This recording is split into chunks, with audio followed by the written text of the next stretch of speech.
Iš karto, pavyzdžiui, ranką lieti, ne, iš karto yra šiltas, šaltas akmuo. Visą laiką, niekad nebūna vieno, nebus, pavyzdžiui, neutralus, nei vienas akmuo nėra neutralus.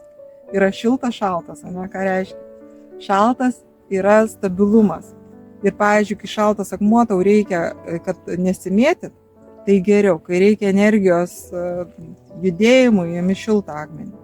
Jie dažniausiai, net nežinau. Nusiraminimui reikia šalto. Jo, kad protas turimtų, turi šaltą akmenį, prie šalto tiesiog pabūti ir jisai stabilizuoja tave, tiesiog tą inertiškumą, tavo pagrindą, tokį sustiguoja, tas plytas sutrambuoja, kaip sako, kaip asfaltą reikia, ar betoną trambuot, tai šaltas akmuo tą padaro. Tai šitas šaltas? Šitas ne, šitas karštas. Karštas.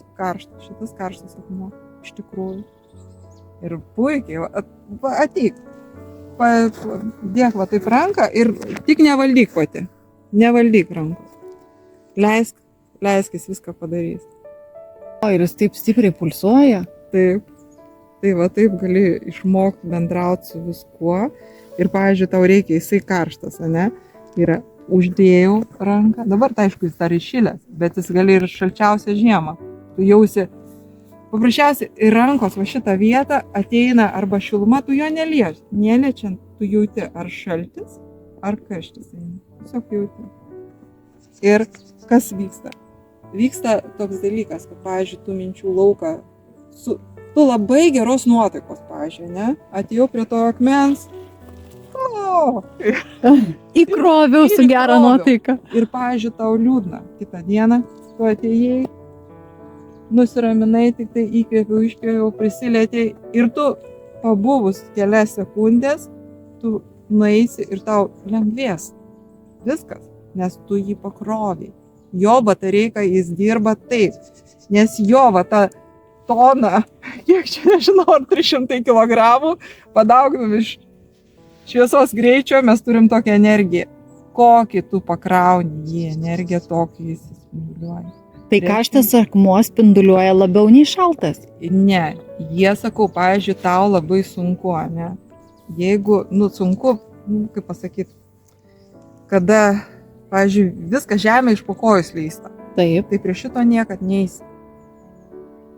Nes jis nestabilizuos, jis dar labiau tai išbalansuos, tau jausis, kaip, pavyzdžiui, tu nori verkti, o tau įsivers tave gerai jausis ir, tau norisi paverkti. Taip, tau norisi paleisti tą emociją. Tai tu dabar reiškia, tu ją kaip ir paslėpsi ir gilyn krausi. Ir dėl to reikia tinkamai naudoti. Kada reikia naudojam? Kai mums reikia, pavyzdžiui, minčių nėra, arba liūdna biški. Čia va tam yra skirti akmenys. Arba kažkoks, toks nedėlis nusivylimas. O, pavyzdžiui, kai labai sunku, tai tu jame visą laiką. Kai sergi, tu eini, kur energija sunkesnė ir ten atiduodi. Ten yra tau pagrindas stipresnis. Tave sustabilizuoja. Tave, kaip pasakyti, tu išleidi negatyvą, o tau duoda tą stabilizaciją. Kaip sako, purvą nuplauna. Eglė, pavyzdžiui, tie šalti akmenys, jie nuplauna, nuima mumis tą sunkumą. Ir tada mums lengviau. Jie pasiema, kaip sakyt, mūsų energiją. O šitie šilti akmenys, jie keičia. Ir, pavyzdžiui, juos geriau šiltus naudoti, kai tik truputį ten liūdna. Ne to, kad nusivylimas, bet, pavyzdžiui, sudirgimas kažkoks. Sunervavo kažkas, bet tai nėra lemiama kažkas labai svarbu, ne? Tada einu prie šilto, prisiliečiu, pakraunu save ir viskas pas mane stabilizuojasi. Ir kas įdomiausia, kad tavo gyvenime iš karto net aplinka keičiasi, žmonių, požiūrį, žmonių kažkokie, tas su tavim, pavyzdžiui, kažkas sunervavo, pradeda gražiai šnekėti, kažkokia, taip atkeičia. Akmuo jis turi tokią energiją. Dėl to akmenys yra vienas svarbiausių dalykų, kai žmonės naudoja amuletus, dar kažką. Taip, jie labai stiprus. Bet šitie akmenys, kurie lauke stovi, jie kame jų privalumas. Jos nuplauna lietus ir pakrauna saulė. Kai mes nešiojam prie savęs akmenys, ne? Tai mes jau turim mechaniškai tą daryti, laikas nuo laiko nuplauti, laikas nuo laiko pakrauti ir tada tik naudoti. O šitos akmenys, jie viską pasidaro savaime, gamta sukuria ir kaip pasakyti, nereikia galvos savo, kaip ten darosi. Sakau, mažiau kaip sako, gilinkimės į taip, kaip vyksta. Nes ne visą laiką mes galėsim paaiškinti. Bet kad tai vyksta, tai yra faktas. Nes jeigu tu naudoji ir leidi tam būti, jeigu tu sakysi, ne, netikiu, nesąmonė, tai jis ir neveiks. Nes tavo valia, kad jis neveiktų. Tu užblokuoji. Ne akmuo, kad neveikia, jis veikia. Jeigu, kai sako, 10 veikia ir tau neveikia, tai klausimas tada, ar jis neveikia, ar tu neveikia. Paprastas labai dalykas. Tai va taip, važiuoju, ir ypatingai piliakalnio akmenys, kur žmonių daug ir per amžius kažkas vyko. Taip. Reiškia, labai daug energetinis klodas sudėtas. Reiškia, kiekvienas, kuris praėjo, kuris žvilgė, kuris užkliuvo, kuris ten prie to susitiko, pasibučiavo ar nužudė kažką prie to akmens, ne? Jis viskas tam akmenyje yra. Viskas. Ir tai nėra blogai arba gerai. Vėlgi, ir sakau, kai pasakai, kad nužudė, tai iš karto. Nenori tokio akmens, ar ne? Bet gal nužudė didžiausią priešą. Taip. Ir nužudė negatyvą, kuris nužudė, išžudė šeimą kažkokią. Taip. Ar vaikus, ar dar. Tai ar gerai, ar blogai, vėl tada klausimas, ne?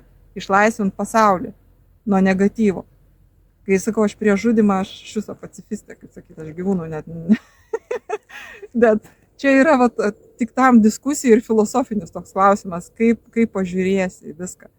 Ir tie akmenys, jie ypatingai žmonės, kurie, pavyzdžiui, nepasiruošia, tai geriau jų neturėti sodybos.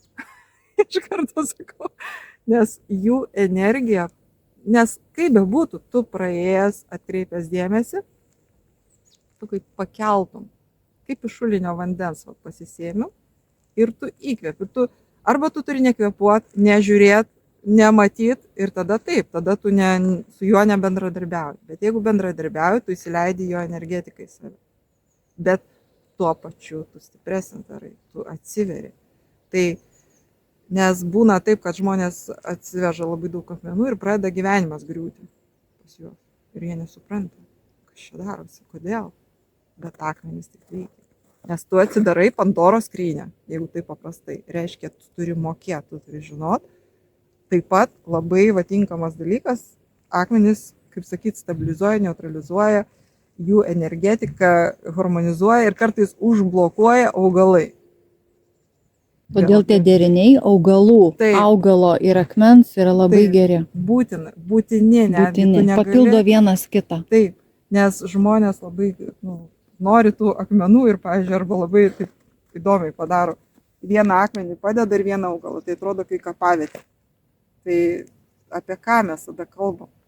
Ką tu ten susikūrei? Tada tu paklaus, ką tu ten susikūrei, ar laidojimo vietą, taip, naminio gyvūnėlį kažkokį palaidojau, padariau akmenį, pastačiau, augalą pasodinau. Bet jeigu tu nori koncentruotai, tai turi būti deriniai, turi būti visą laiką sklype daugiau karštų akmenų. Visą laiką. O, čia žirgas pas tave. Sakau, daugiau šiltų, nes pagal augalus aš matau pas tave. Nes vėlgi ir augalai, supranti, kaip yra. Jie, pavyzdžiui, jeigu ligotas, augalas yra, tai, pavyzdžiui, irgi geriau prie tokio sunkiau augantis, pavyzdžiui, daugiau reikalinga jiems sąlygų specialių, tai geriau šaltas akmuo. Nes kame jisai, sergantis medis, reikia suprasti, irgi lygiai taip žmogus turi energijas, tas negatyves, kurias, pavyzdžiui, kaip augala, jeigu sergantis, jisai matosi irgi lygiai taip pat. Nėra vientisos energijos, yra nutekėjimai. Kai tokie būtų pilki kažkokie pirštai, kažkas įspausta, pilkuma tokia. Jo energetiniam lauke augalo. Tai šitas dalykas, tas akmuo būtent ir ištraukia į tą akmenį tiesiog nueina, nes jis tos pačios yra, kaip pasakyti, tos pačios spalvos ir tą pačią energiją spinduliuoja. Dėl to jis lengvai nuima ir augalas lengviau jam ten vystytis. Kodėl pavadinai žirgu šitą akmenį? Dėl savo runų? Dėl tų... Šitas kaip ženklas žirgo būna. Žinai, kad žirgas tas toksai yra. Ant vartų būdavo pasitikimas toksai senovėj žirgo ženklas. Toks kelionės, judėjimo, kaip sakyt, pasitikimo. Kaip apie žirgą, ką gali pasakyti, tai tas ženklas tokią energiją ir spinduliuoja. Tai jis yra labai geras dalykas ir ant vartų, sakau, ypatingai ir išlydėjimo, ir pasitikimo, reiškia viskas gerai su ta sodyba, su visais žmonėmis. Tai toks akmuo labai tiktų kažkur prie įėjimo, kaip pasitikimui. Ant slenkščio. Ant slenkščio net. O, slenkščio akmuo. Slenkščio akmuo, šiaip tai jo. Nu, dabar jis atsiduria sodo centre, bet jis vis tiek daro savo darbą. Viskas daro. Šitas akmuo, pavyzdžiui, va šičia, ką aš tau nupaišiau ant tos, kaip sakiau, projektui, va tas ženklas praktiškai tas runa. Matai? Matau, jo. O, geras. Jau yra, viskas pas tave yra.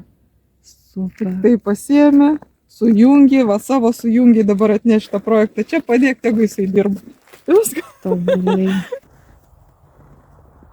O žinok, daugiau šalta yra.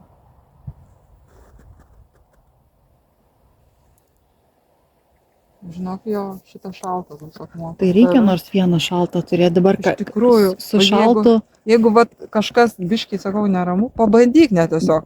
Kai norisi nusiraminti. Jo. Arba, pavyzdžiui, irgi karščiuoji. Jo, tiesiog prieik, vat pabūk prie jo, tiesiog vat atsistoji, vat tai, vat žiūrėk, kaip jis tave veikia. Bet jis tikrai žinok šalta. Akmuo, kurį aš laikiau centriniu, prašom. Bet jis supranti, dėl ko tu jį laikai centrinę, supranti. Ar žinai, kad įsijungia šitą? Kas įsijungia? Nežinai? Čia tas skaičius iš tos pusės. Nežinai, kas įsijungia čia? Kas? Dar. Kas? Oi, čia fantastika. Pas tai įsijungia vanduo. Dar viena stichija. Dėl to tu jį jauti. Nes mes iš vandens ir kur vanduo yra, mes labai jaučiamės, jautrumas padidėja sensorika. Ir, pavyzdžiui, ką ten vandens nėra. Tai Bet ten jauti visą lauką bendrą. O čia tau suaktyvinimas vyksta. Tu jauti tiesiog, per savo kūną. Nes tu iš vandens. Ir su tavo tapatumas tas susijungi ir dėl to pas tave pastiprėja tą energetinį pojūtį. Ir viskas. Čia yra drugelis. Matai? du sparnai. Čia sparnas ir ten. Čia kūnas ir ten sparnas. Drugelis. Tai, pavyzdžiui, idėjas generuoti yra puikus dalykas, puikus akmuo. Ir dar į saulę atsukta. Drugelis su sparnais suplojo, kitoj pasaulio krašte tsunamis pakilo. Tai va taip maža mintis. Bet turi didelę jėgą. Ir, pavyzdžiui, kiekvieną idėją paskyrus, atėjus, pavyzdžiui, pasidalinus su juo, jis išneš tau tą idėją pasaulyje. Tai tiek svarbu yra. Labai stipru. Stipru. Ar šiltas akmuo? Šitas pulsacija. Čia net nereikia, čia jeigu stovi. Taip jauti, į tave eina. Nereikia net čia jo liesti. Jis bet kokią atveju. Čia yra daugiau dar irgi ženklų iš tikrųjų. Yra piltuvas. Kas? Visą laiką Piltuvas. Jo, matai? Reiškia, jeigu jis būtų atvirkščiai, reiškia, jis viską nuleistų, o dabar jis viską pritraukia iš erdvės. Paskui plunksnos, matai, kaip dalis plunksnos yra. Irgi, reiškia, kūrybinis potencialas labai didins šitas akmuo. Irgi galima atėti, jeigu mintis reikia kažkokios, nori kažką kūrybiškai sugalvoti, sumastyti, tai prie jo pabūt. Ir puikiai generuosis. Tai galbūt ne tą momentą, bet, pavyzdžiui, permiegosi kitą dieną taip akivaizdžiai, wow, matau, daryt, va tą daryt. Tai va čia labai stipru. Bet jūs intuityviai teisingai pastatėt.